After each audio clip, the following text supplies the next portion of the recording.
What is going on? What is going on, people? Welcome back to the channel. And for today, we are going to be discussing the Tottenham versus Bayern Munich friendly match that's going to be happening. Well, I guess if in the UK, it's like today. But for me, it's tomorrow. So, welcome back, people. Big ups. I see the Mile High Hotspur. Shout out to you, bro. Always supporting, man. Big ups to you, bro. Watching from Denver, big up the Colorado Spurs. Yes, sir, bro. Shout out to you guys, man. But yeah, man, we got a lot to talk. We got a lot to cover. We're gonna be talking about the Spurs versus Bayern Munich match tomorrow. We're gonna be talking about the transfer news in the Spurs window and how much of a mess it freaking is. And we're also gonna be discussing. Or reacting to the Sun exit video, man. Bro, I legit saw this shit drop at work and I was like, man, I gotta hop on stream for this, bro, because there's just too much emotion is how I feel about Sun, bro. Pause. But yeah, of course, man. Shout out to you guys, bro. Shout out to you guys, man. You guys are absolute legends. You guys are absolute goats. And yeah, let me just make sure that everything's good quickly here. Because for some reason my TikTok chat never activates and I have no clue why, bro. Let's go. Activate. There we go. Got it. Okay. We are good. All right, yeah. So first, let's start. What's good, Maya? First, let's start with the Spurs versus Bayern predicted. Actually, let's start with the preview first. Let's hop on to Foot Mob and see what the stats are, what people are saying. And yeah, let's get right into this, man. Okay, so where's my camera? Okay, so first off, let's talk about the injuries. So, of course, for Bayern Munich, you're going to have Alphonso Davies out with an ACL till early December. Damn. Hiroki Ito out till mid-August, and then Musiala, as we know, broke his freaking leg, man. That is absolutely rough. So Musiala is also going to be out. And then on the Spurs side, we have Brian Hill that's going to be out. We have Dan Kulusevski that's going to be out. We have Udogie that's out. Solanke, he's a doubt. Frank said he might have been able to make Newcastle, but obviously from what we saw, he wasn't able to do that. So let's see if he's able to make it against Bayern. I don't know, but we'll see. And then James Maddison, of course, with this horrible injury, re-injuring the same knee. I don't know if it was the same. Bro, Maya literally said hi. Like, what the heck? I don't know if it's the same knee or if it's like if it's the exact same injury, rather. But I know it's the same knee. So I don't know if it's the exact same injury. But yeah, we're going to have Maddison out for who knows how long. Manor Solomon, of course, also out. Bro, we have not heard anything from about Manor Solomon. And then, of course, Raddy Dragusin also out as well. So we have a lot of good quality players out. And either way, though, it's still friendly. And, of course, when it's going to be in Bayern Munich against Harry Kane. And it's going to be a very interesting, fascinating game. I, unfortunately, will not be able to go live for it, of course, because I will be working. But, yeah. So that is it for the preview. Bayern Munich is playing home against Tottenham Hotspur at Allianz Arena on Thursday, August, blah, blah, blah. And then, yeah, so team form. Also, I don't even know if people have picked up on this. We legit have not lost in preseason. This record's kind of like not half bad, to be honest. I mean, obviously, it's like Luton Town and then like Wickham. So you're like, bro, we should definitely be beating those teams. But I mean, in the larger grand scheme of things, like, not a bad preseason at all. It's just like there's one glaring issue, and I don't know if you guys can notice it, but there's not a lot of goals coming from this team. So that's definitely something that Spurs or that are not Daniel Levy, Thomas Frank is going to have to look at, because where are the goals coming from in this team? We're not scoring a bunch. We have a lot of attacking players out. And actually, I want to throw Daniel Levy in there too, because we need to make some signings. We need to get some quality players in so we can get some actual signings so that these players in this team can maximize their strengths and ability to the best possible way that they can. We need signings. This team needs help. Maddison out. Kulusevski out. We're not going to have a proper number 10 till mid-September. at least, probably I'm going to say early October, I'm going to have a proper number 10. So we need to prioritize a number 10 signing by far. But with that being said, let's get into the predicted lineups. And this is going to be tricky. I think the back line is pretty much set. I think we know what's going to happen. I think so. We saw Kinski last game against Newcastle. I think he did well. I think he did fine. We're probably going to see Vicario against Bayern Munich. So I'm going to go Vicario in net. Of course, our number one goalkeeper, whether people like it or not, he's our number one. So I'm going to go Vicario in net. And then on the left back, I should start with the right back position. We'll start with the right back. Of course, who else but Pedro Porro? It's going to be him, as we don't have too many fullback options. So it's going to be Pedro Porro. It's going to be him. And this guy's been playing so much freaking football, man. Like, if we go back to last season, the amount of work that this guy has is insane. He's been playing so much football, Pedro Porro. And then he also played for Spain in the Nations League. And then he also played and then also playing pretty much every single game of preseason. So Pedro Porro has had a large body of work. So we're definitely going to have to look at signing another fullback because Pedro Porro needs help. However, if you guys have been keeping up, it's not looking like that we're going to sign another fullback. I think Thomas Frank confirmed that we're going to be going into the season with Ben Davis. He's going to be remaining at the club. He's going to stay for experience, and Frank thinks he's quality. So, yeah, it looks like our fullback options are going to be Spence, Davis, Porro, and Udogie, which I am pissed off about. But I trust Thomas Frank and his judgment. But it's just crazy that we're seeing Ben Davis in big 2025. This guy's been at the club longer than Son. This was Pochettino's first signing, and he's still at the club. He's gone through Pochettino, Nuno Espirito Santo, Conte, Mourinho, Ange, now Frank. Like, bro, this guy has gone through so many head coaches, man. I don't even know. Mason as well. Like, I don't even know how this guy is still managing to stay at the club. This guy has to have dirt on Daniel Levy or something, man, because there's no freaking way that Ben Davis is still able to be at the club. But let me pause that rant. Let's get into the right center back position. Of course, it's going to be Christian Romero, man. It's going to be Christian Romero. Are probably going to be captain? Question mark. Is Romero going to be captain? Now that Son's gone, rest in peace. Well, not rest in peace, but you know what I mean. But now that Son's gone, rather, who is going to be the captain? I think it's probably going to be Romero.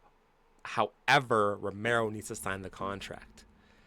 Romero has not signed the contract yet. He still has 2 more years left on his contract, including this season. So we need him to sign an extension if he really wants to be the captain. But I think he still becomes captain anyway, because who else is going to be captain of this team? I've heard people say Pedro Porro. People would have thought Madison, but now he's out.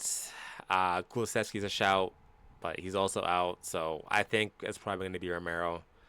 But I also could be Ben Davis too. Maybe Ben Davis. Maybe that's why Thomas Frank is keeping Ben Davis. But Ben Davis isn't a starter. But your captain also doesn't have to be a starter. So I don't know, man. It's that's up for Thomas Frank to decide. We're not going to talk about that right now. And then, of course, left center back, I think we go with Van de Ven. I think Vuskovic is still with the club. I don't think he's gotten loaned out yet officially. So he's still with the club, but it's going to be probably Romero and Van de Ven. And mind you, we have the Super Cup in legit a week from now. But it's just a week away. So I think that these players will get significant minutes. And then around the 60th minute mark, then we're probably going to make like a bunch of changes and rotations. And, of course, left back, since Udogie is injured and out, we're going to have Jed Spence. Jed Spence as the left back. And some would argue that Jed Spence plays the best at left back rather than right back. But I think Jed Spence has had a really good preseason. I think he's been quality. I think when we have this back four, whether it's Udogie or whether it's Spence, I think when we have this back four, this team is so hard to score against. And the defensive stability within this team is honestly, I think, in my opinion, some of the best in the league, especially with Thomas Frank's tactics. I think it's really, really solid. I think under Ange, the defense kind of got hung out to dry a little bit. Of course, the midfield got ran through, so we had guys like Romero and Van de Ven almost being exposed, especially Porro as well got exposed a lot. But I think with a much more compact, structured system, not only are our players going to be hopefully more fit, I think players like Porro will be able to show off their defensive capabilities a lot more, which Porro has been doing. And I think a player like Van de Ven, hopefully, fingers crossed, his hamstrings will stay intact, because this guy's hamstrings have been made out of freaking noodles, man. So with Thomas Frank's defensive system, I'm hoping that Van de Ven can stay fit for a majority of the season. So that leads us into midfield, and this is where the actual conversation really starts. So getting into midfield, I think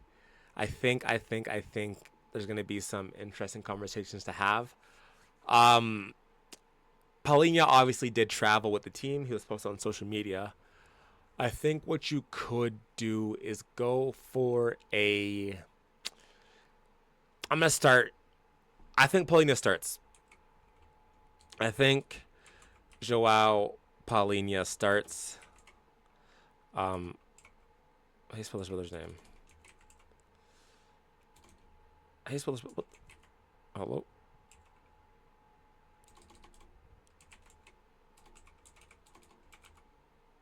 There it is. I think Palhinha starts his debut against his former team, which is ironic enough, in his former stadium. So I think Palhinha gets to start in the starting 11, which ultimately pushes a guy like Bissouma far back in the pecking order. And then, of course, you have Bentancur there. So I think João Palhinha starts in the 6. We actually have a proper 6 who's going to be able to shut shit down. And listen, guys, I did a whole video on João Palhinha, so go check it out on my channel right now. Of course, drop a like, drop a subscribe. But I did a whole video on Palhinha, and when you look at Palhinha, I think his passing ability gets heavily underrated or overhated.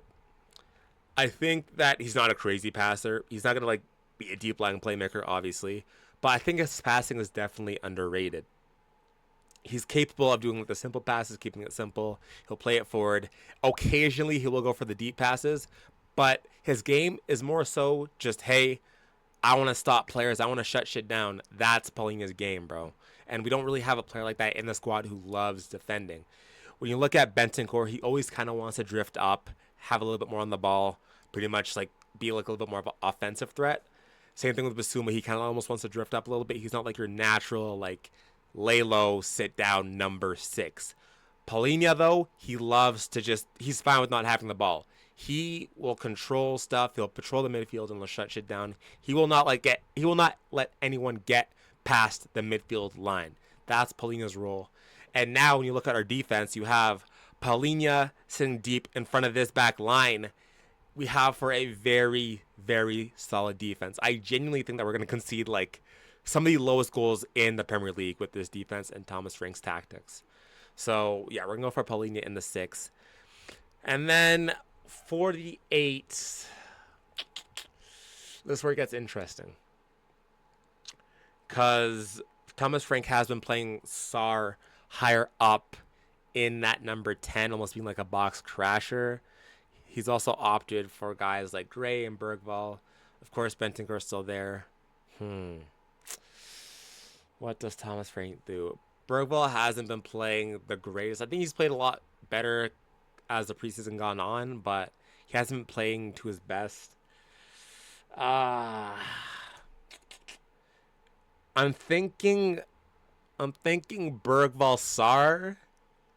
But I could also see a world where it's Bentancur Sarr, just for the fact that I think Bayern's going to have a lot of the ball, and they're going to want to come on to us.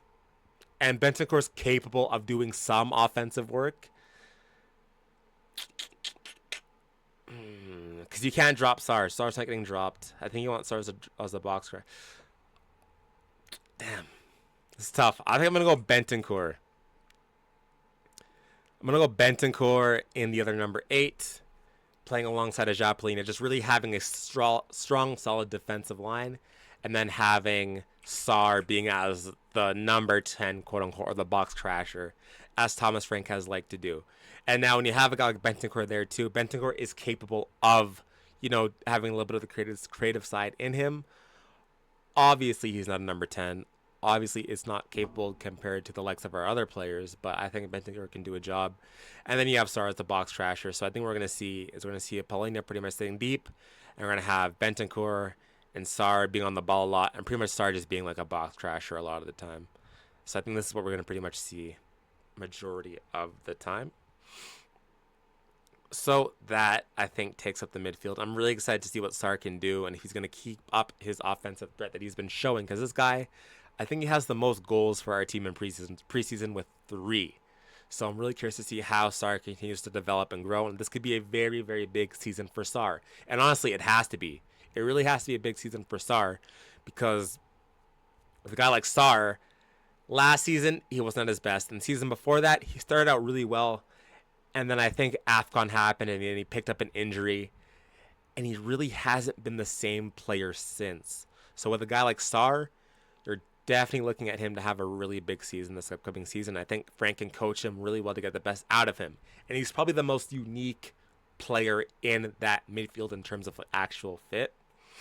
Like, we don't really have a player profile like him, really. That's like the lengthy, like almost like Yaya Toure-esque. So definitely I'm looking for Sarr to have a big season. But that wraps up the midfield, so let's get into the attacking options. Obviously, I think the most obvious choice is Kudus in the right wing. Now, you could also play Kudus in the number 10 position, but I think you don't want to take away from how good Kudus has been on the right wing. And we signed Kudus to be a right winger. Let him play the right wing. He's been playing insane out there, so let him stay there. So I think we see Kudus on the right wing, of course, going to drift inside, going to go outside, he can go inside, outside. He's going to cause a lot of chaos. And I think during this game, we're really going to look to Kudus to be the offensive threat. Because as you can see with this midfield that I've chosen, there's not a whole lot of creativity. But I think naturally anyways is that we're going to sit deep a lot of the time anyways. And what's going to happen a lot, and I'll get into how we're going to set up eventually here and what we're going to do in defense. But I think that we're going to look at Kudus to do a lot of the creative work in this game against Bayern Munich. Archer says, big up watching from, oh gosh, bro, these UK names, I don't want to butcher it, bro. Sussex? I probably butchered that, but UK. Hey, big up to you, Archer. Shout out to you, man. Let's go. Big up to you, brother. But yeah, so I think Kudus goes on the right wing.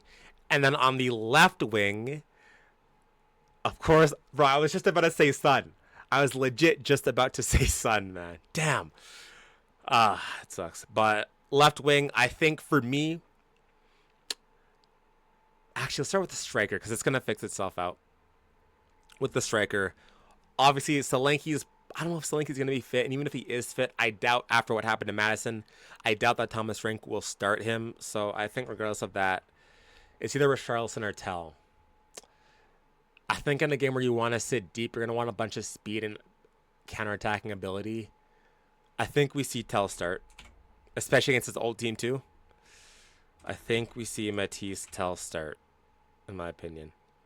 Because like I said, I think what we're going to see here is the team sitting back a lot and sitting deep. So we're going to want a bunch of ability, skill, and counterattacking on the counterattack. So I think Tell plays up front. And I don't think Tell looked horrible against Newcastle, but that miss stands out, obviously, man. Like, all alone on net. He does, like, little freaking, like, as he step over or whatever, and then he just absolutely freaking shoots it straight into the goalkeeper. So, yeah. But I think that Tell starts up front, and then, of course, that leaves Odebear on the wing. Now, Odebear, in my opinion, has been one of the most underrated players in this preseason. I think Odebear has played immensely well. He's played really well, in my opinion. I think he's offered a lot. It's just that we need to see more of that killer instinct with Odebear, rather. Actually, with Tell too, but with Odebear is what I'm talking about. So I think if Odebear can find that offensive threat, that killer instinct, I think that Odebear will be able to really propel himself and announce himself in the Spurs lineup and as a bona fide starter in this team. So I'm hoping that Frank and Cochran can coach him into being able to freaking finish, man. Pause. Because we need this guy to finish, bro. We need him to. And yeah, so this is the predicted lineup, and this is what I almost seeing us going for. I think what I like about this is that you have the defensive stability with this back line. Spence in my opinion, is a better 1v1 defender than Destiny Udogie. And then, of course, Porro has looked really good in preseason for his defending as well. And then, of course, you have the back line of Romero and Van de Ven and Bukayo net. And with the midfield, you have Palhinha, Bentancur, and Sarr, which I think that's a very good, leggy, defensively stable midfield. So what I think is going to happen is that we're going to see Spurs almost shoot up shop into a little bit of a backline of this. They're going to have Palhinha drop deep to form this backline of a 5-back line. So 5-4-1, you're going to have it make up with Kudus dropping deep, Sarr dropping there, and Bentancur there, and then Odegaard dropping there. And then, of course, Tell leading the line. So I think this is what we're going to see when we're settled in defense. This 4-5-1, the 3 lines to get past. And good luck Bayern scoring against this, because this is going to be one of the most miserable teams to score against, man. We have Palhinha and Romero going to be in your face, being aggressive. Palhinha going to be tackling you. So I really like this, honestly. I really do. And then we're going to have to look to Odegaard, Tell, and Kudus to be on the counter attack heavily. I'm going to look for a guy like Porro to be that creative, almost that creative. I think Porro can be the deep line playmaker, honestly, to be able to launch balls into Kudus, into Tell, into Odegaard to unlock the attack on the counter attack. And then they're going to break up and go have a go on net. But yeah, I think this is going to be our midfield. This is what we're probably going to see. And yeah, that wraps up the predicted lineups.